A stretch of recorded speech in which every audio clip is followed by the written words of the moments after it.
வெங்கட் பிரபு மாநாட்டுக்கு பின் எடுத்த custody, victim web தொடர், மன்மத லீலை என எந்த படமும் கை கொடுக்கவில்லை.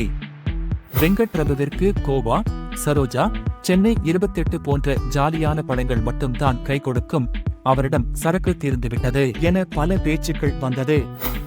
வெங்கட் பிரபு பலமுறை அஜித்தை நேரில் சந்தித்தும் அவருக்கு கதைகள் ரெடி பண்ணியும் மங்காத்தா படத்திற்கு பிறகு இன்று வரை அஜித் செவிசாய்க்காமல் இருக்கிறார். ஒரு கட்டத்திற்கு மேல் வெங்கட் பிரபு வெவ்வேறு படங்களுக்கு சென்று விட்டார். அஜித் இடமிருந்து எந்த ஒரு பாசிட்டிவான ரெஸ்பான்ஸும் வரவில்லை.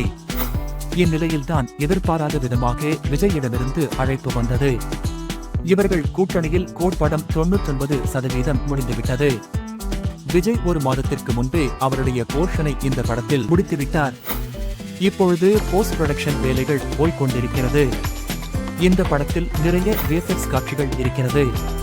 அதற்காகத்தான் படத்தின் வேலைகள் இன்னும் இழுத்துக் கொண்டே இருக்கிறது. விஎஃப்எக்ஸ் தொழில்நுட்பம் மற்றும் AI போன்ற நவீன டெக்னாலஜியால் இந்த படத்தில் இறந்து போன விஜயகாந்தை மீண்டும் திரையில் காட்டுகிறார்கள். ஏற்கனவே இந்த படத்தில் விசில் போடு பாடலை விஜய்தான் பாடியுள்ளார். அது மட்டுமின்றி கோட் படத்தில் இன்னொரு பாடலையும் விஜய்தான் பாடியிருக்கிறார். அந்த பாட்டின் வரிகள் மிகவும் பிடித்து போகவே வெங்கட் பிரபுவிடம் சண்டை போட்டு பாடியுள்ளார் தளபதி. வெங்கட் பிரபுவிற்கு இதில் விருப்பம் இல்லையாம். இந்த பாட்டு ஜூன் 22 விஜய் பிறந்த நாள் அன்று வெளிவரப்போகிறதாம். சோசியல் மீடியாவை திறந்தாலே இப்போது சூரியன் கருடன் படம் பற்றிய அலப்பறைதான் அதிகமாக இருக்கிறது. கடந்த வெள்ளிக்கிழமை வெளியான இப்படம் திரையரங்குகளில் சக்கை போடு போட்டுக் கொண்டிருக்கிறது. சசிகுமார், உன்னில் முகுந்தன் இருவரும் முக்கிய கதாபாத்திரங்களை ஏற்றுள்ள நிலையில் படத்தை பார்க்க ரசிகர்களின் கூட்டம் அலைமோதி வருகிறது. அதைத் தொடர்ந்து படத்தின் வசூலும் ஒவ்வொரு நாளும் அதிகரித்த வண்ணம் இருக்கிறது. அந்த வகையில் கருடன் முதல் நாளில் 4.5 கோடியும் 3வது நாளில் 6.25 கோடிகளையும் தட்டி தூக்கியிருக்கிறது.